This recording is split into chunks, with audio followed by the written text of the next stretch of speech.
The Last Samurai, Saigō Takamori's tragic rebellion. Imagine a warrior so noble, his enemies mourned his death. A man who helped shape modern Japan then died fighting against it. This is the story of Saigō Takamori, the last samurai, a legend whose final stand would echo across history as a symbol of honor, loyalty, and sacrifice.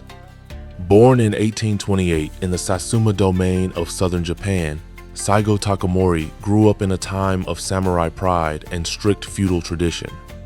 He was not born into great power or wealth, but he possessed unmatched loyalty, intelligence, and a deep sense of justice. Saigo rose to prominence during a turbulent period known as the Bakumatsu, when the Tokugawa shogunate, the military government that ruled Japan for over 250 years, was collapsing. The country was being forced open by Western powers. Foreign ships were appearing in Japanese waters. The samurai class, once the soul of Japan, was watching their world vanish. In this chaos, Saigo became a key figure in the movement to restore power to the emperor.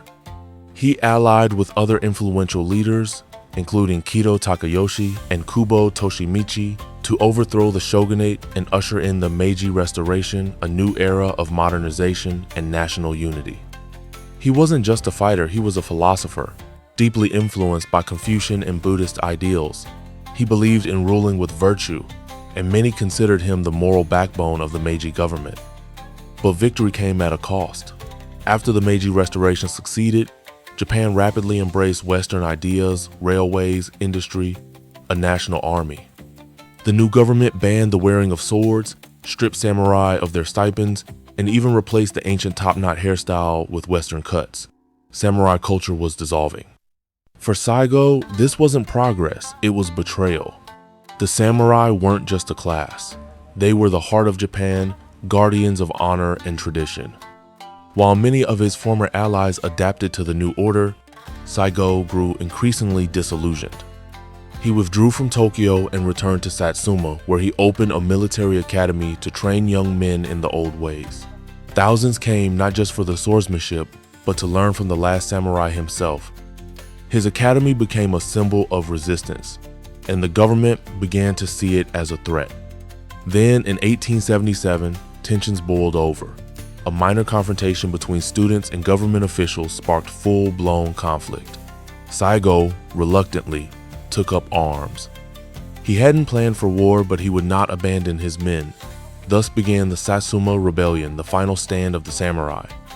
Saigo led a force of around 20,000 samurai against the imperial army, now a modern, Western-trained force of over 100,000 men. The odds were impossible. His men carried swords and a few outdated rifles. Their enemies had machine guns and artillery. But for Saigo and his followers, honor meant more than victory. The rebellion was brutal and tragic. Outnumbered and outgunned, the samurai fought valiantly in a series of battles across southern Japan. Cities burned, men died by the thousands, but they never surrendered. The final stand came at Shiroyama, a mountain overlooking Kagoshima. By then, Saigo had fewer than 500 warriors left. They were surrounded by tens of thousands of imperial troops.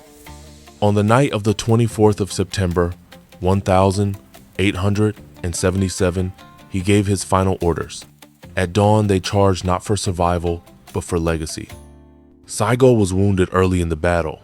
Some say a bullet shattered his hip, and he was carried off the field. Others believe he was too proud to fall to enemy hands. According to legend, he asked a friend to help him perform seppuku, the ritual suicide of a samurai. By nightfall, his army was gone. The Satsuma Rebellion was over. But even in defeat, Saigō Takamori became a national hero. In the years that followed, the government would officially pardon Saigo. Statues were built in his honor, including the famous bronze figure that still stands in Tokyo's Ueno Park, not as a rebel, but as a man of unshakable honor. Saigō Takamori didn't just die in battle, he became a legend. A reminder that some ideals are worth dying for, even when the world leaves them behind. The Last Samurai, Saigō Takamori's tragic rebellion.